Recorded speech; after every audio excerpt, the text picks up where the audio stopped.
오늘은 성령 강림절입니다. 주일 예배를 시작하겠습니다. 다 같이 찬송가 187장 비둘기같이 온유한 1, 2, 3절을 찬송하시겠습니다.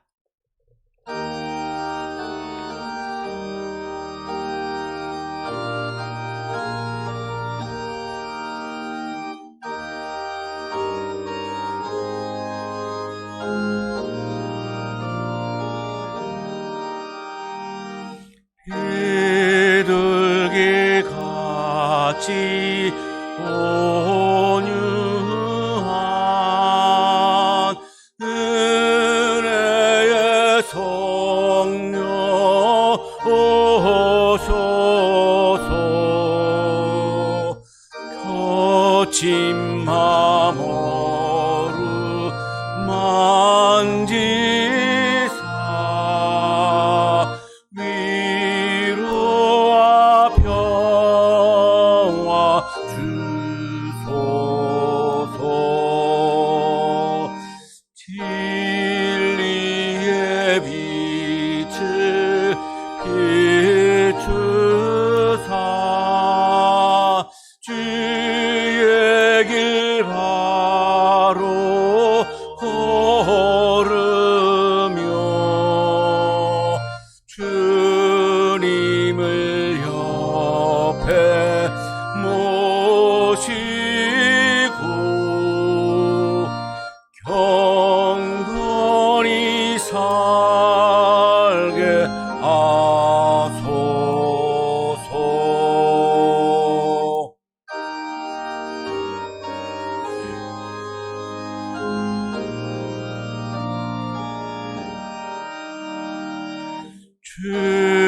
주님과 동행하면서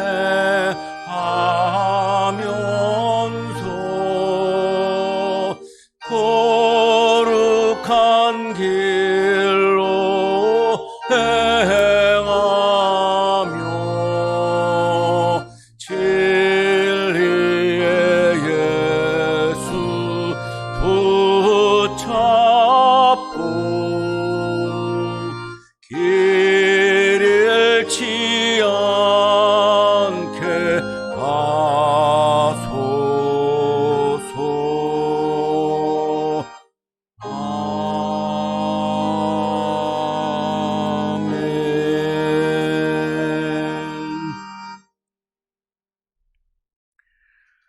하나님은 회개하는 마음으로 나오는 사람들을 물리치지 않으십니다.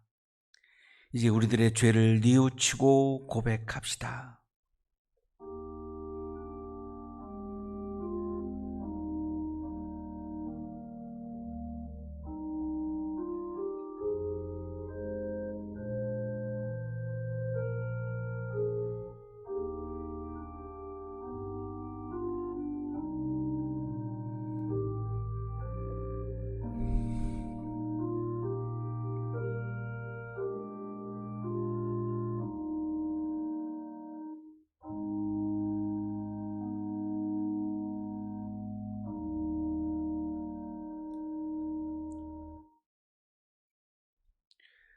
우리가 우리 죄를 자백하면 하나님은 신실하시고 의로우신 분이셔서 우리 죄를 용서하시고 모든 불의에서 우리를 깨끗하게 해 주실 것입니다.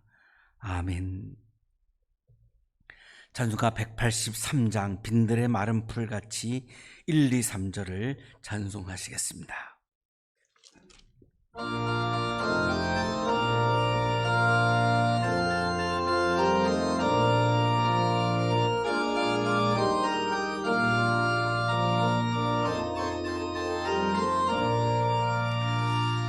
빈들의 마른 풀같이 시들은 나의 영혼, 주님이 약속한 성령 간절히 기다리네. 가물함의 마른 땅에 단비를 내리시듯 성령의 단비를 부어 새 생명 주옵소서. 반가운 빗소리 들려 산천이 춤을 추네. 봄비로 내리는 성령 내게도 주옵소서. 가물함의 마른 땅에 단비를 내리시듯 성령의 단비를 부어 새 생명 주옵소서.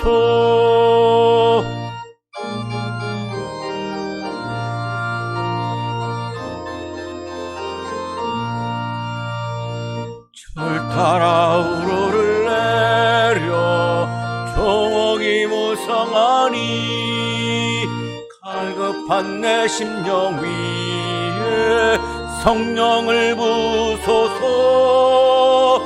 가물함의 마른 땅에 단비를 내리시듯 성령의 단비를 부어 새 생명 주옵소서. 아멘.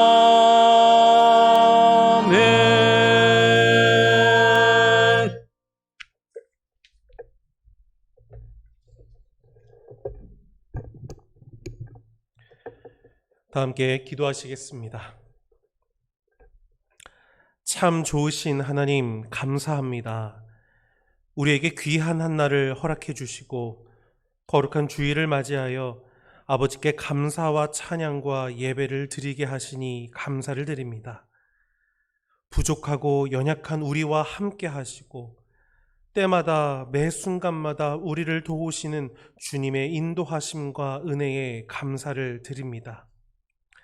거룩하신 하나님, 우리가 우리의 바쁜 일상으로 인하여 하나님을 바라보지 못하고 육신적인 삶을 살아가고 있는 것을 주님 앞에 고백합니다. 한시도 하나님을 떠나서는 살아갈 수 없는 우리임에도 하나님을 매 순간 잊어버리고 하나님을 떠나 살아가고 있는 우리들을 긍휼히 여겨 주옵소서. 하나님이 주신 마음으로 다른 사람들을 헤아리지 못하고 이해하거나 품지 못하고 있는 우리들을 불쌍히 여겨 주옵소서. 우리의 영적인 눈을 다시 뜨게 하시고 하나님이 원하시는 곳에 우리의 마음과 생각, 그로 인한 사랑의 실천이 이루어지는 우리의 삶이 되게 하옵소서. 자비로우신 하나님, 연약한 우리와 함께하여 주옵소서. 지극히 작은 바이러스 하나로 인하여 육체적인 고통, 관계의 단절, 생활의 어려움을 겪는 것이 바로 우리들입니다. 주님, 우리를 도우시고 이 모든 상황을 온전히 해결하실 분은 오직 하나님밖에 없음을 고백하고 간구하오니 주여 우리를 도와주옵소서. 지금도 계속 질병의 확진을 받은 자가 늘어나고 있는 상황이고 많은 이들이 바이러스로 인하여 고통을 받고 있습니다. 하나님, 질병 가운데 놓인 자들과 함께 하시고 하나님의 크신 능력으로 그들을 육체의 질병에서 구원하여 주옵소서. 이 병과 함께 싸우고 있는 모든 이들에게 하나님의 지혜와 강건하게 하시는 힘이 계속 드러나게 하시고 끝까지 최선을 다하여 끝내 승리하는 이 모든 이들이 되게 하여 주옵소서. 이 영향으로 인하여 고통받고 있는 모든 자들을 축복하시고 도우시는 하나님을 신뢰하며 한순간 한순간 매일을 살아가는 모든 이들이 되게 하옵소서. 예수 그리스도를 믿는 우리가 지금 이 순간 작은 것이라도 무엇을 어떻게 해야 할지 깨닫게 하시며 사랑을 실천함으로 이 힘겨운 일들을 함께 이겨나가는 우리 모두가 되게 하여 주옵소서. 우리 한양 동산에 있는 모든 이들을 위하여 축복하며 기도합니다. 자신에게 주신 주님의 사명을 발견하고 의미 있는 삶을 살아가기 위하여 이 동산에서 열심히 노력하고 있는 모든 학생들을 붙잡아 주시고 좌절과 낙심이 아니라 소망을 가지고 힘있게 한 걸음 한 걸음 나아가는 믿음의 사람이 되게 하여 주옵소서. 이들을 돕는 이들이 있습니다. 하나님께서 지켜주시고 모두가 한마음 한뜻이 되어 하나님이 꿈꾸시는 하나님 나라를 이룰 수 있도록 한 사람 한 사람을 축복하여 주시옵소서. 우리 한양대학교회의 모든 성도들을 굽어 살피시고 강건함과 지혜와 하나님을 더 알아가는 믿음을 부어주시사 어떠한 상황 가운데서도 하나님을 신뢰하고 항상 기뻐할 수 있는 믿음의 지체들이 되게 하여 주옵소서. 혹여나 육체적으로 마음과 영적으로 힘겨워하고 있는 성도들이 있다면 성령께서 함께 하시고 도우시사 환난 가운데서도 평안할 수 있도록 하나님께서 붙들어 주시옵소서. 우리 모든 성도들의 가정을 축복해 주시고 우리 가정 가운데에 주님 주신 사랑이 가득 흘러 넘치는 우리 사랑의 공동체가 되게 하여 주시옵소서. 우리와 항상 함께 하시기 위하여 우리에게 성령을 보내주신 주님 참 감사합니다. 성령께서 우리 안에 거하여 우리를 도우시는 것과 우리 안에 거하시는 성령으로 인하여 우리가 하나님의 성전임을 잊지 않고 살아가는 이 한 주간이 되게 하여 주옵소서. 우리의 모든 것을 주님의 손에 의탁하옵고 살아계신 우리 구주 예수 그리스도의 이름으로 간절히 기도드립니다. 아멘.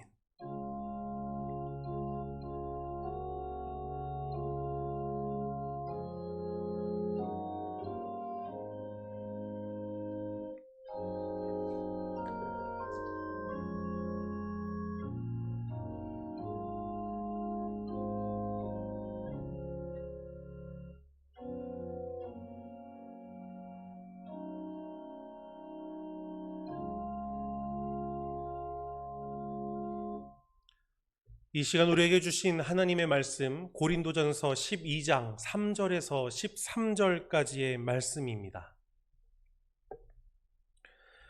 그러므로 나는 여러분에게 알려드립니다. 하나님의 영으로 말하는 사람은 아무도 예수는 저주를 받아라 하고 말할 수 없고 또 성령을 힘입지 않고서는 아무도 예수는 주님이시다 하고 말할 수 없습니다. 은사는 여러 가지지만 그것을 주시는 분은 같은 성령이십니다. 섬기는 일은 여러 가지지만 섬김을 받으시는 분은 같은 주님이십니다. 일의 성과는 여러 가지지만 모든 사람에게서 모든 일을 하시는 분은 같은 하나님이십니다. 각 사람에게 성령을 나타내 주시는 것은 공동 이익을 위한 것입니다. 어떤 사람에게는 성령을 통하여 지혜의 말씀을 주시고 어떤 사람에게는 같은 성령을 따라 지식의 말씀을 주십니다. 어떤 사람에게는 같은 성령으로 믿음을 주시고 어떤 사람에게는 같은 성령으로 병 고치는 은사를 주십니다. 어떤 사람에게는 기적을 행하는 능력을 주시고, 어떤 사람에게는 예언하는 은사를 주시고, 어떤 사람에게는 영을 분별하는 은사를 주십니다. 어떤 사람에게는 여러 가지 방언을 말하는 은사를 주시고, 어떤 사람에게는 그 방언을 통역하는 은사를 주십니다. 이 모든 일은 한 분이신 같은 성령이 하시며 그는 원하시는 대로 각 사람에게 은사를 나누어 주십니다. 몸은 하나이지만 많은 지체가 있고 몸의 지체는 많지만 그들이 모두 한 몸이듯이 그리스도도 그러하십니다. 우리는 유대 사람이든지 그리스 사람이든지 종이든지 자유인이든지 모두 한 성령으로 세례를 받아서 한 몸이 되었고 또 모두 한 성령을 마시게 되었습니다. 서신서의 말씀입니다.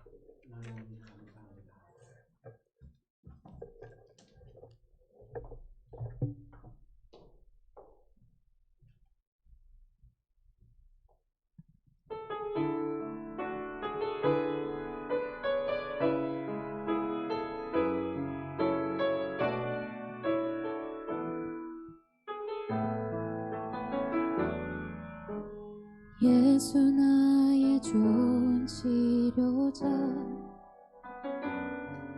그의 눈이 머무는 곳은 나의 상처와 아픔. 고개 들어 그의 눈을 볼 때에 난 알았네. 예수 나의 좋은 치료자. 예수 나의 좋은 치료자, 그의 손길이 닿는 곳은 나의 슬픔과 고통, 영원히 흐를 것 같았던 눈물 다 멎었네. 예수 나의 치료자. 나 노래하리라. 천한 나를 돌아보신 구세주를 찬양해. 하늘 닿는 곳까지 내 손 들리라. 예수 나의 치료자.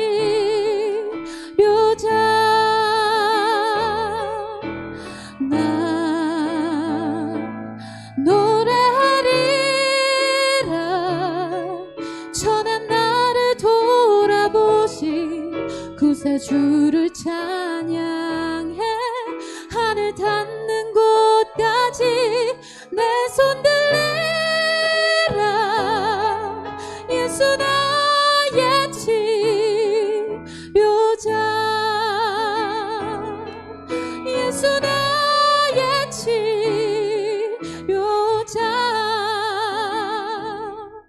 예수 나의 치료자.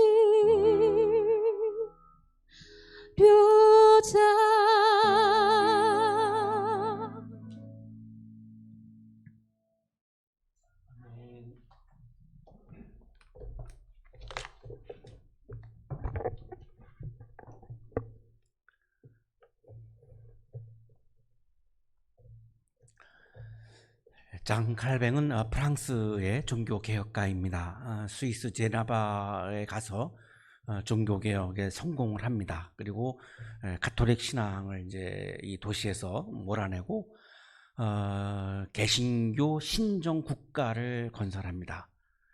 개신교가 유일한 이 나라의 권력이었고, 그리고 장 칼뱅은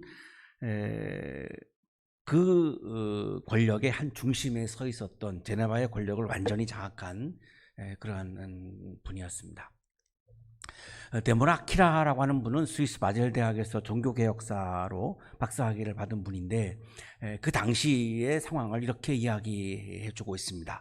제네바는 1563년 5월 시민총회의 결의로 미사를 폐지하고 가톨릭의 사제들을 추방함으로써 종교개혁의 길로 나아갔으며, 종교개혁을 하는 것과 권력을 얻는 것이 함께 병행을 했었다고 이렇게 이야기해 주고 있습니다. 슈테판 즈바이크는 오스트리아 작가인데 당시 상황을 이렇게 얘기해 줍니다. 칼뱅 같은 사람에게는 권력의 한계라는 것이 없다. 그 당시 제네바에서 칼뱅은 모든 것을 다 할 수 있었던 그런 무소불위의 권력을 소유하고 있었던 것입니다. 세르베투스라고 하는 분은 스페인 출신의 의학자이면서 신학자인데 당시에 삼위일체론의 오류에 대하여라고 하는 책을 썼습니다. 개신교에서 삼위일체론은 뭐 생명과도 같은 건데 그것에 대해서 오류를 제기를 한 거죠. 학자니까 그럴 수 있는 거죠. 토론을 하자라고 하는 거고 한번 같이 이야기를 해보자라고 하는 거니까요. 그러면서 학문이 발달하는 거니까. 그런데 칼뱅은 그거를 허용하지 않습니다. 세르베투스를 이단으로 정죄합니다. 칼뱅이 시의회에 통지하여 체포에 이르게 된 것이다. 데모라 아키라가 당시의 상황을 소개해주고 있는데요. 칼뱅이 시의회에 통지하여 체포에 이르게 된 것이다. 칼뱅의 명령에 의해서 시의회에서 제네바 시의회에서 세르베투스를 체포를 했습니다. 고소장의 내용에 칼뱅이 깊이 관여되어 있다는 것만큼은 명백했다. 어떤 분들은 칼뱅이 직접 체포하지 않았다, 직접 죽이지 않았다라고 하는 걸 굉장히 강조하시는 분들이 있는데요. 직접 하지 않았지만은 사실상의 모든 결정권을 가지고 있었던 것이고 집행을 다른 사람이 한 것이지 결정은 칼뱅이 했었음을 분명히 우리들에게 보여주고 있습니다. 자신이 장악하고 있는 제네바 시의회에 세르베투스에 대한 참수형을 권고합니다. 이단자이기 때문에 제네바 법에는 이단자를 사형에 처하도록 되어 있었습니다. 그래서 참수해라 라고 하는 것을 권고한 거죠.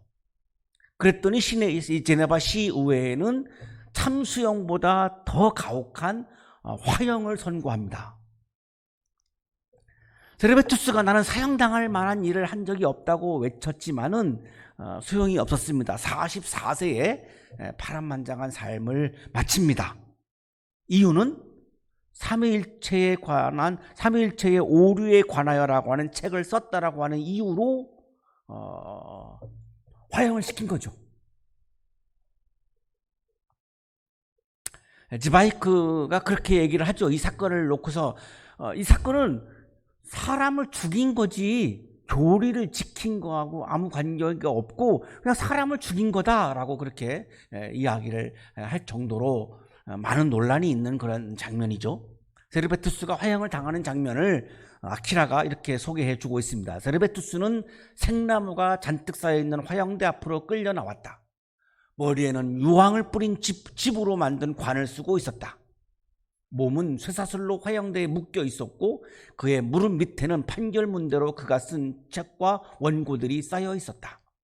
머리는 굵은 줄로 네댓 겹으로 바짝 묶여 있어서 세르베투스는 더 이상 조여지지 않도록 해달라고 간청했다. 불길이 거세게 치솟았는데도 곧바로 숨이 끊어지지 않자 더 많은 장작을 끼얹었다. 유황 연기 속에서 고통에 몸부림치며 흐느끼던 세르베투스는 이렇게 절규하며 숨을 거두었다. 오 예수여, 영원한 신의 아들이여, 저를 불쌍히 여기소서.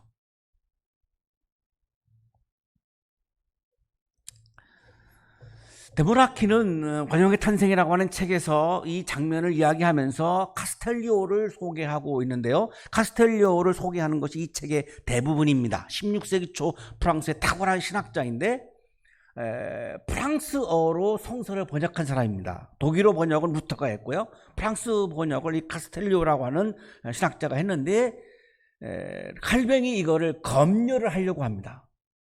거기서 이 학자로서 이 카스텔리오가 굉장히 모욕감을 느끼죠. 자기가 뭔데 내가 번역한 거를 검열한다라고 하는 거냐라고 하는 굉장한 모욕감을 느낍니다. 나이도 훨씬 더 많고요. 세르베투스가 화형을 당했을 때 카스텔리오가 칼뱅을 꾸짖었습니다. 이 꾸짖은 이야기들이 굉장히 많이 있는데요. 한 부분만 소개를 하겠습니다. 누군가 자신과 조그만 다른 생각을 가지면 그것을 견디지 못하고 결국에는 자신과 다른 모든 것을 단죄하고 자기 혼자 지배하려 하기 때문이다. 칼뱅이 정리해 놓은 삼위일체론과는 다르다고 해서 세르베투스를 죽인 거죠. 그거를 이렇게 얘기하고 있는 거죠. 누군가 자신과 조그만 다른 생각을 가지면 그것을 견디지 못하고 결국에는 자신과 다른 모든 것을 단죄하고 자기 혼자 지배하려 하기 때문이다. 바로 거기에서 생겨난 것이 추방, 봉쇄, 화형, 십자가형 같은 무수한 형벌들이다. 가장 나쁜 것은 이 모든 것을 그리스도의 이름 아래 숨기면서 자신들은 그리스도를 따른다고 공언하기를 주저하지 않는 것이다. 칼뱅과 제레바 시의회에는 당시에 예수의 이름을 들어서 처형을 한 거죠. 그러면 그것이 예수님의 마음에 맞는가요? 예수의 이름이라고 하는 말은 예수님의 마음에 맞는 것을 의미합니다. 예수님의 속성에 맞는 것을 의미하는 건데, 그럼 예수님이 그렇게 하셨을까요?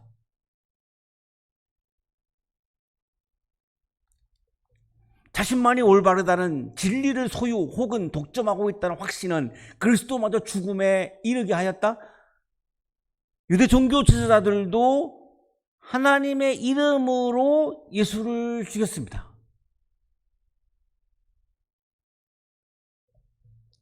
카스텔리오는 다양성을 존중하지 않는 독서는 매우 이렇게 위험하다라고 강조를 하면서 칼뱅을 비판하고 그리고 꾸짖었던 것입니다. 자, 이런 역사가 있기 때문에 개신교는 싫든 좋든 간에 독선적인 부분을 가질 수밖에 없게 된 거죠. 오늘날의 한국 교회도 한국의 그리스도인들도 독선적인 요소를 가지고 있습니다. 이런 역사가 있기 때문에, 이런 전통이 있기 때문에 그것이 계속 이어져 가고 있는 거죠. 오늘 아침 우리들의 질문은 그것이 과연 그러면 예수님의 마음일까라고 하는 겁니다. 예수는 죽임을 당했지 예수님은 누구를 죽인 적은 한 번도 없습니다. 오늘의 성서일과는 성령은 하나이고 성령의 은사는 다양하다라고 하는 것을 강조하고 있는 말씀입니다. 성령은 하나입니다. 그러나 성령이 우리들에게 주시는 은사라고 하는 말은 카리스마, 선물을 의미하는데요. 성령이 우리에게 주시는 선물은 다양합니다. 자, 이거를 어떤 분들은 오해해서 성령이 하나이니까 성령의 은사도 하나다라고 생각하시는 분들이 있습니다. 이 당시 고린도 전서가 쓰여질 당시에도 고린도 교회의 교인들 중에 이런 분들이 교회에서 문제를 일으킨 겁니다. 방언을 받은, 대표적으로 방언을 성령의 은사로 받은 분들이 방언을 받지 않은 사람은 성령 충만하지 않다라고 규정을 하고 나온 거죠. 성령이 하나이지 성령의 은사는 다양한데 내가 받은 은사만 성령의 은사이고 당신이 받은 은사는 성령의 은사가 아니라고 주장을 하면서 고린도 교회 안에 많은 분열들이 일어나기 시작합니다. 그래서 바울이 오늘 성서일과를 통해서 성령이 하나이지 성령의 은사는 다양하다라고 하는 것을 강조하는 그런 말씀입니다. 그러므로 나는 여러분에게 알려드립니다. 하나님의 영으로 말하는 사람은 아무도 예수는 저주를 받아라 하고 말할 수 없고 성령이 충만한 사람이 어떻게 예수는 저주를 받아 이런 말을 하겠습니까? 못한다는 거죠. 또 동시에 또 성령을 힘입지 않고서는 아무도 예수는 주님이시다 하고 말할 수 없습니다. 이 3절이 매우 중요한 본문인데요. 신앙이라고 하는 것은 내가 예수님을 나의 주인으로, 예수님을 세상의 주인으로 내가 받아들이고 영접하고 인정하는 것이 신앙이죠.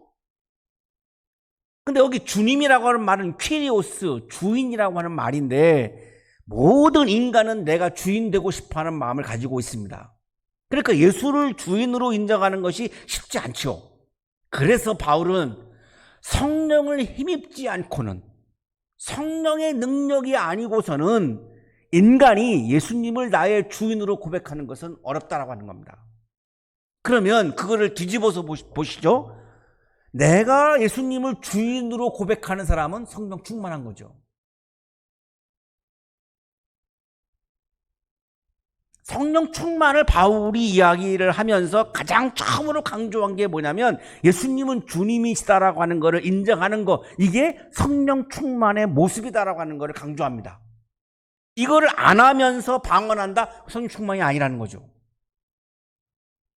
예수는 나의 주인이시다, 예수는 이 세상의 주인이다라고 하는 것을 인정해야만 성령 충만이 시작되는 것이지, 이거를 뛰어넘고 다른 어떤 다른 능력을 받은 거를 가지고 성령 충만이라고 한다면 그거는 성령 충만이 아니라는 겁니다. 신비로운 현상들은 기독교가 아닌 이방 종교들에게도 나타나죠. 근데 이방 종교에 없는 게 뭐죠? 예수님을 주인으로 인정하지 않는 거가 없는 거죠. 그러니까 기독교 안에서 성령 충만이라고 하는 것은 예수를 나의 주인으로, 세상의 주인으로 인정하는 것, 이것이 성령 충만의 기본이라고 지금 말씀하고 있는 거죠. 예수님을 주인으로 내가 인정한다 그러면 다른 사람을 나의 종으로 바라볼 수가 없지요. 다른 사람이 나보다 영적으로 열등하다라고 볼 수가 없지요. 당시에 고린도 교회는 방언을 받은 사람들이 방언을 가지고 나는 다른 사람들보다 영적으로 우월하다라고 주장하면서 많은 교회의 분열을 일으켰던 겁니다. 내가 주인 되려고 한 거죠. 그거는 바울이 얘기는 그거는 성령 충만이 아니다라고, 그건 방언을 받았어도 성령 충만이 아니다 이렇게 얘기하고 있는 거죠.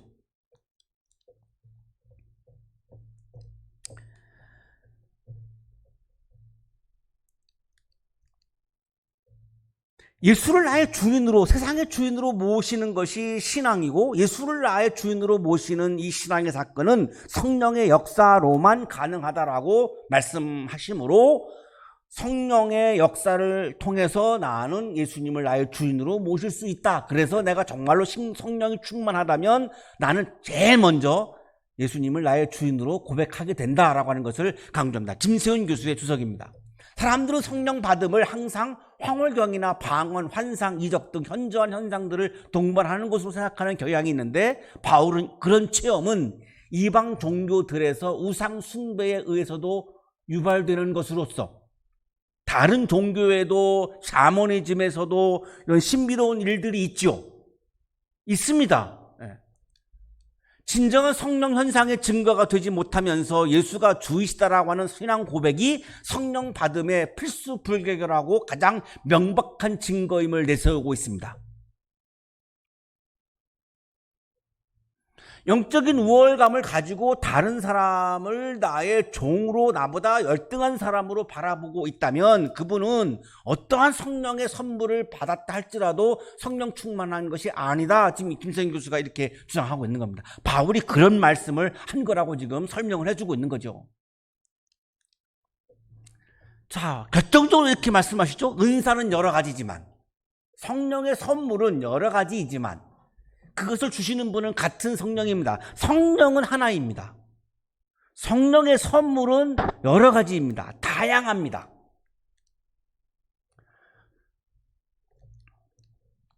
고린도전서 12장 오늘 성서 일과에 성령의 은사, 성령의 선물은 하나가 아니라 9가지라고 말씀을 하고 있죠. 지혜의 말씀, 지식의 말씀, 믿음, 병 고치는 은사, 기적을 행하는 능력, 예언하는 은사, 영을 분별하는 은사, 방언을 말하는 은사, 방언을 통역하는 은사. 다 이 9가지가 성령의 선물이라고 지금 말씀을 하고 있는데, 어떤 분들은 방언만 딱 띄우다가 성령의 은사이고 나머지는 성령의 은사로 인정하지 않는 분들이 있죠. 왜 그럴까요? 내가 방언을 받았기 때문에 영적인 우월감을 유지하려면 다른 지혜의 말씀이나 지식의 말씀을 성령의 은사로 받은 것을 부정해야만 내가 영적인 우월감을 유지할 수 있기 때문에 그렇게 하는 거죠. 고린도 교회에 그런 사람들이 있었던 겁니다, 당시에. 그러니까 바울은 9가지 선물 중에 방언을 맨 뒤에다가 놓고 얘기합니다. 굉장히 의도적입니다. 이 방언이 문제를 일으켰기 때문입니다. 방언을 부정하는 게 아니죠. 방언을 부정하는 게 아니라 원 오브 댐, only one이 아니라 원 오브 댐이란 말이에요. 성령의 선물 중에서 원 오브 댐이지 only가 아닌 거를 지금 강조하고 있는 거죠. 일반 교회 있을 때 제가 고린도전서 12장 이 말씀을 설교를 했더니 방언을 받은 분이 저한테 와서 목사님 틀렸습니다. 방언 받지 않은 거는 성령 충만한 게 아닙니다. 저한테 막 거세게 항의를 했어요. 저는 방언을 부정하지 않습니다. 고린도전서 12장 4절에 나옵니다. 12장에 나옵니다. 방언을 부정하지 않습니다. 저보고 방언을 부정했다는 거예요. 부정한 게 아니라 원 오브 댐을 only 원으로 분갑시키지 말라고 얘기하고 있는 거죠. 그게 어떻게 부정입니까? 여러 가지 중에 하나이지 일부이지 전부가 아니라고 하는 말씀을 드리고 있는 겁니다. 왜? 성경이 그렇게 말씀하고 있으니까요.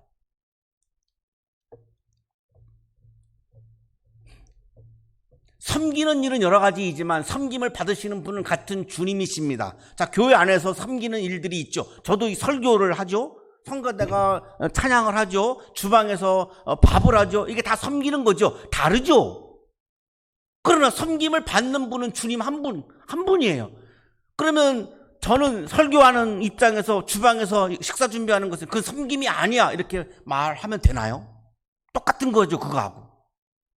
제가 설교를 하는 거나 주방에서 밥을 준비하는 거나 다 섬기는, 하나님을 섬기는 일이지, 내가 주방에서 일 안 한다고 설교가 섬김이지 무슨 주방에서 일하는 게 섬김이야 이렇게 말하면 안 되잖아요.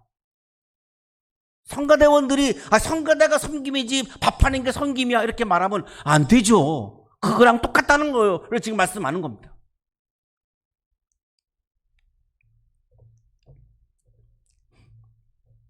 성가대 안에서도 그렇죠. 노래가 섬기는 거지 뭐 지휘가 섬기는 거야, 반주가 섬기는 거야 이렇게 말하면 안 되는 거죠. 지휘도 섬김이고 반주도 섬김이고 노래하는 것도 섬김이죠. 다르죠. 다양하죠. 그러나 주님 한 분을 섬기는 거는 같은 거죠.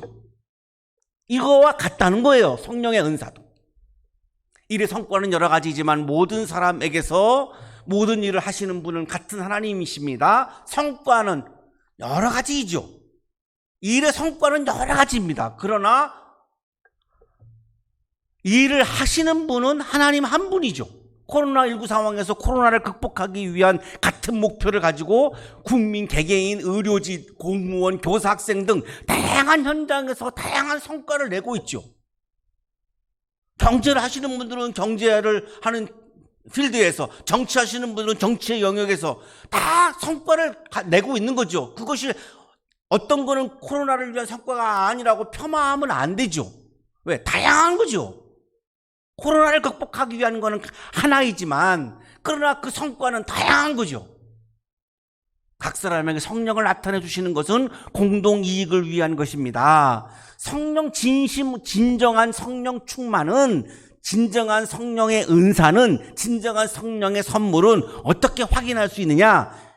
자기 이기적인 거냐 공동의 이익인 거냐를 보면 알 수 있다는 겁니다.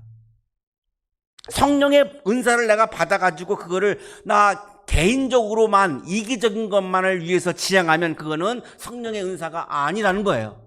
진정한 성령의 은사는 공동의 이익을 위해서 하나님이 주신 거라는 거예요.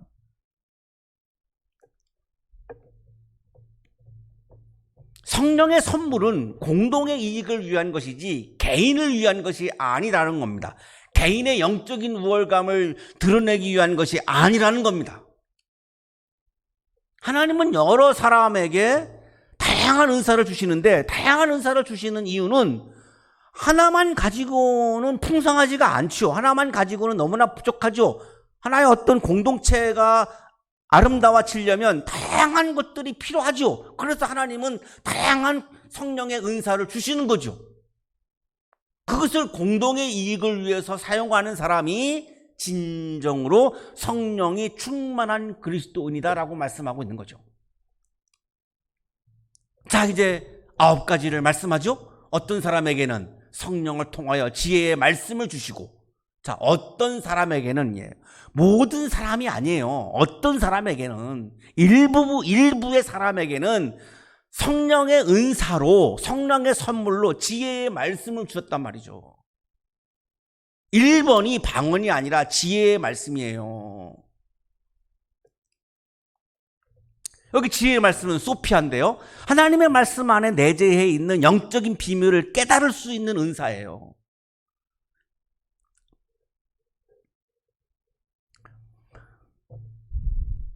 저나 여러분이나 마찬가지일 것 같은데요, 성경 본문을 딱 펴고서 말씀을 딱 읽으면요, 맨 처음에 전혀 아무것도 안 들어옵니다. 우리 교회는 성서 일과를 가지고 우리가 말씀 묵상하잖아요.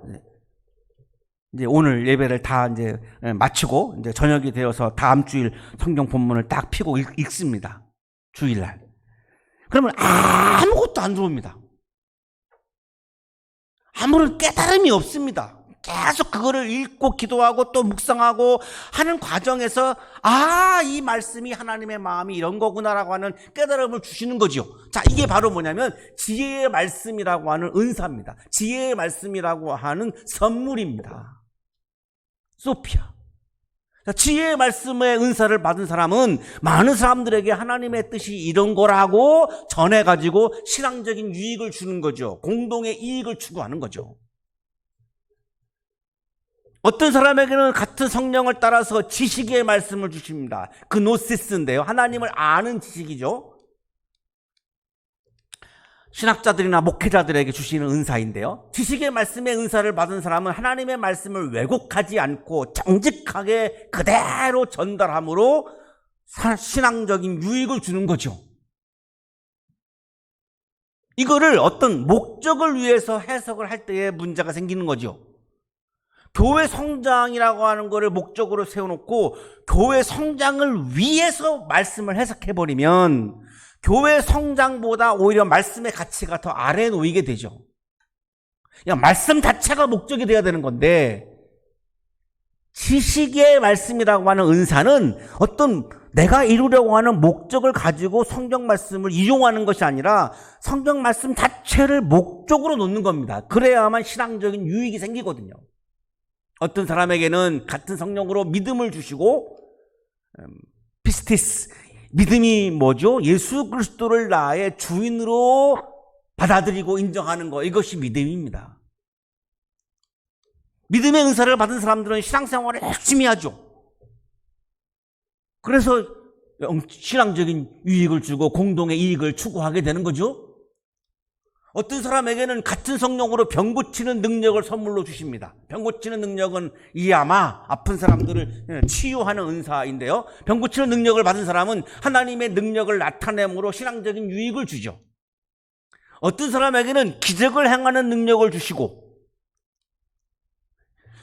기적을 행하다는 에네르게마타 디나메온인데 남다른 능력을 받아서 하나님의 능력을 나타내는 은사죠. 기적을 행하는 능력을 은사로 받은 사람들은 하나님의 능력을 나타내므로 신앙적인 유익을 주죠. 어떤 사람에게는 예언하는 은사를 주시고, 예언은 프로페테이아인데요, 하나님의 말씀을 대언하는 은사입니다. 이게 미래에 일어날 일을 예견하거나 점치는 게 아닙니다. 성서에서 말하는 예언은 설교를 말합니다. 하나님의 계시를 전하는 설교를 말하는 겁니다.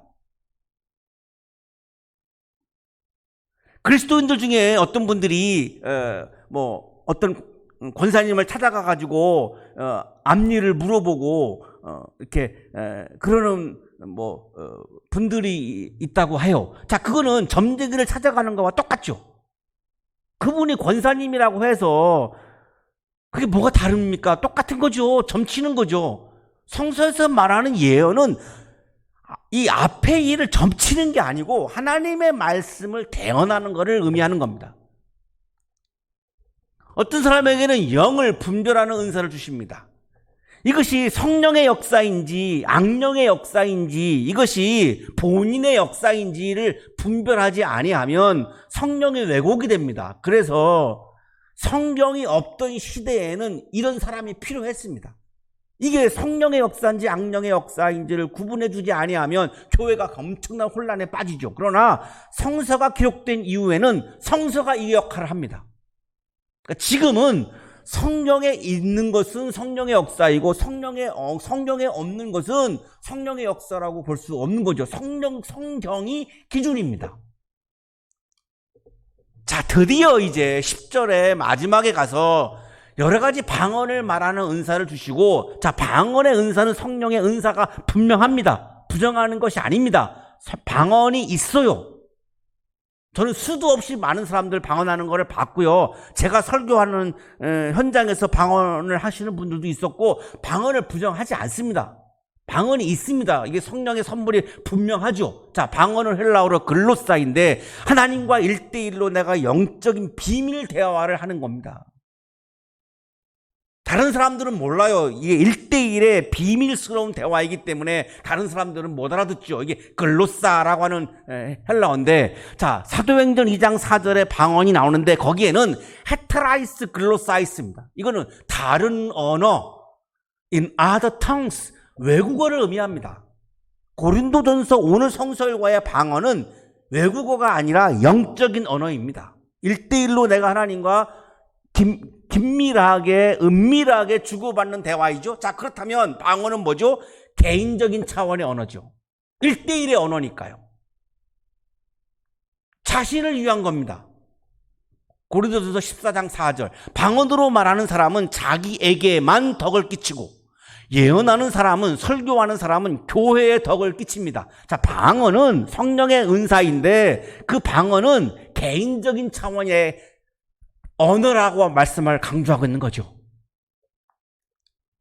그러므로 방언은 신자들에게 주는 표징이 아니라 불신자들에게 주는 표징이고, 이미 예수를 내가 주인으로 모시고 믿는 사람들에게는 방언을 주실 이유가 없다는 거예요. 불신자들, 믿음이 없는 사람들에게 이런 현상을 통해서 믿음을 갖게 하기 위해서 필요한 불신자들에게 주는 표징이라는 거예요. 그러니까 방언의 은사를 못 받았기 때문에 위축되어 있는 여러분들 중에 위축되어 있는 분들이 있다면 자유로워지세요. 반드시 받아야 되는 게 아니에요. 여러 가지 선물 중에 하나이고요. 이건 불신자들에게 필요한 거지 신자들에게는 없어도 상관이 없습니다. 아무 문제가 없어요.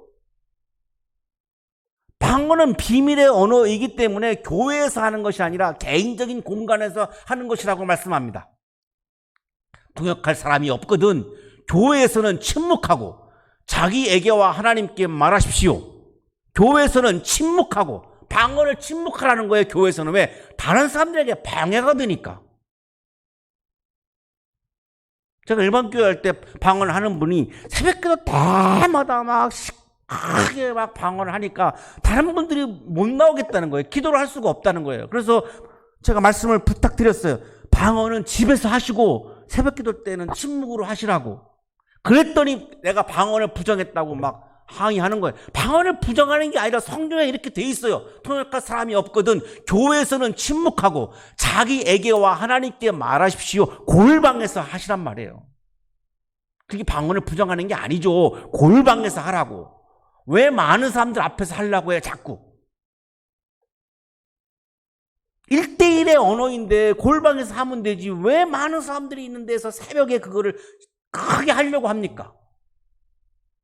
그러면 신앙적인 유익이 안 되죠. 공동의 이익이 안 되죠. 그러면 그 성령 충만이 아니라고 지금 오늘 성서일관을 말씀하고 있는 거죠.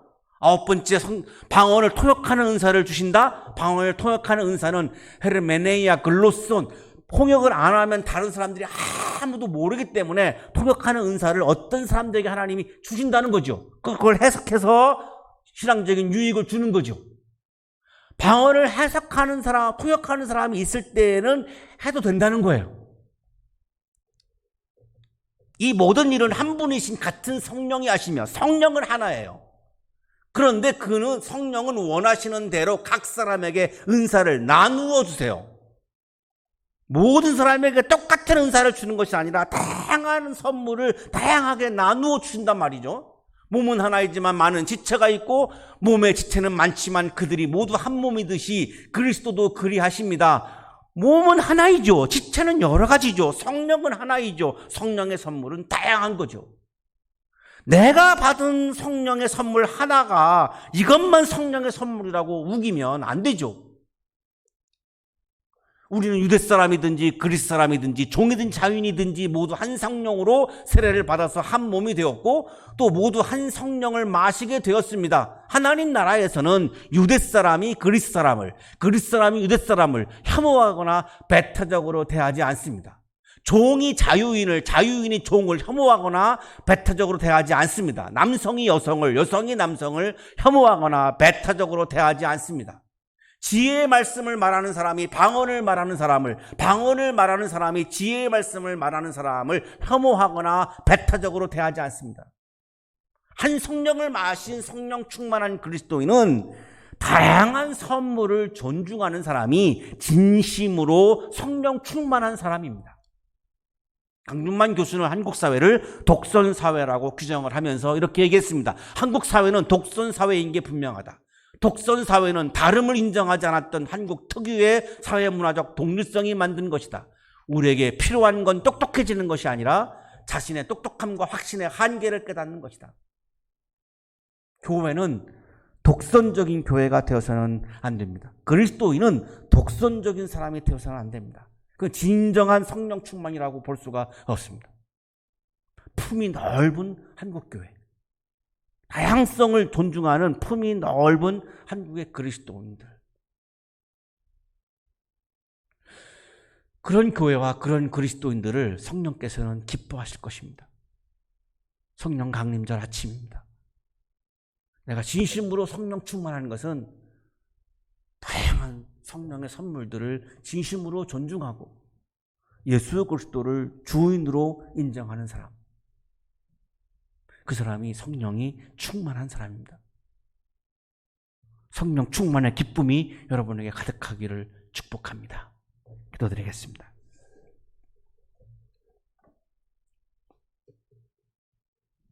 주 예수 그리스도 하나님의 아들이시여 우리를 불쌍히 여겨 주옵소서. 주 예수 그리스도 하나님의 아들이시여 우리를 불쌍히 여겨 주옵소서. 주님, 성령 강림절 아침입니다. 우리에게 성령을 부어주셔서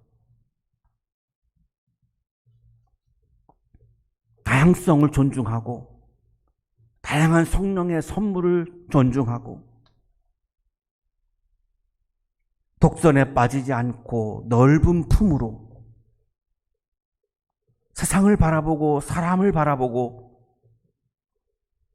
넓은 품으로 사람들을 내 안에 품을 수 있는 진심으로 성령 충만한 사람으로 일상을 살아가도록 은총 내려 주옵소서. 예수 그리스도 이름으로 기도하옵나이다. 아멘.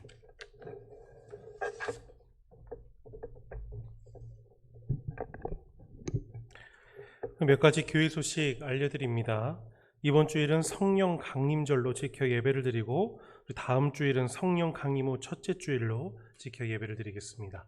성서일과는 고린도 후서 13장 11절에서 13절까지의 말씀 제목은 같은 마음입니다. 주중에 성서일과 말씀을 묵상하시기를 바랍니다. 우리 한양대학교의 성도님들 우리 매일 시간을 정해두고 계속해서 합심 기도 하시는 걸로 믿고 있습니다. 우리 교회 공동체 안에 몸이 좀 안 좋으신 분들, 그리고 마음과 영적으로 많이 지치신 분들 계십니다. 이분들 위해서 계속해서 기도해 주시기를 바랍니다. 우리 계속 기도해 주실 때 기도의 영역을 확장해서 지금 우리 나라와 전 세계를 위해서 기도해 주시길 바랍니다. 특별히 우리 모든 국민들의 안전과 환자들과 환자들의 가족들, 무릅쓰고 수고하고 있는 우리 의료진들, 한양대학교 학생들, 유학생들, 우리 교회 가족들, 한양학원의 모든 가족들을 위해서 우리 계속 기도해 주시기를 부탁드립니다.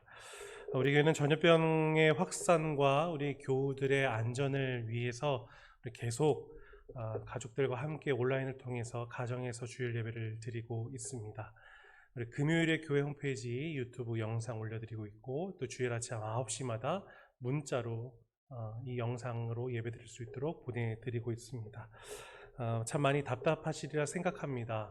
작은 모니터 안에서 예배 드리시는 것이 쉬운 일은 아니실 텐데 그래도 끝까지 신실한 마음으로 계속해서 예배 드려주시기를 다시 한번 부탁드립니다. 우리 가정에서 드리는 영상 예배 드리고 있는데요. 우리가 헌금을 지금 계좌이체로 드리고 있습니다.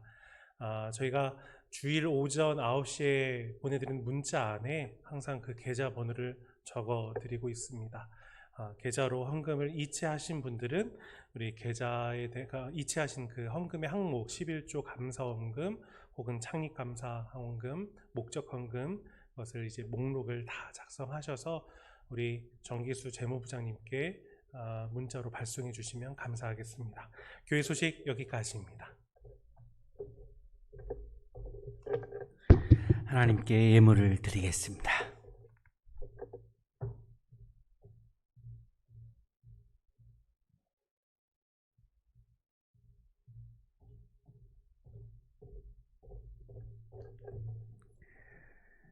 거룩하신 하나님, 성령 강림절 아침에 우리들의 마음속에 주님의 영 성령을 부어주셔서 감사합니다. 또 우리 각자에게 귀한 성령의 선물들을 허락해 주셔서 감사합니다. 감사의 마음을 예물에 담아 드리오니 기쁘게 받아주시고 예물을 드리는 손길 위에 크신 은혜를 부어 주옵소서. 예수 그리스도의 이름으로 기도하옵나이다. 아멘.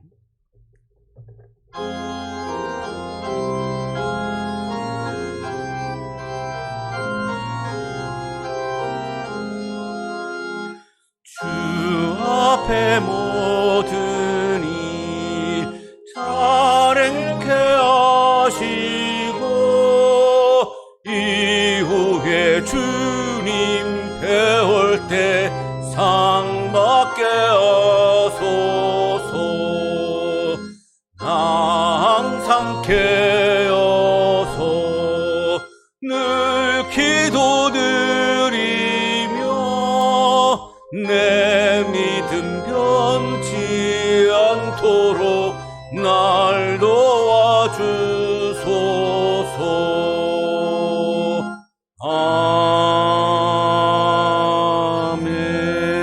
아멘. 이제는 우리에게 하나밖에 없는 생명까지도 아낌없이 사랑으로 나누어 주시는 예수 그리스도의 은혜와 오늘도 우리에게 말씀을 주시는 하나님의 사랑하심과 생명의 기운을 주시는 성령의 역사하심이 우리에게 좋은 성령의 선물들을 허락해 주신 주님께 감사하며 세상을 향하여 힘차게 나아가는 우리 모든 한양 가족들의 삶 속에 지금부터 영원토록 함께 하시기를 간절히 축원하옵나이다. 아멘.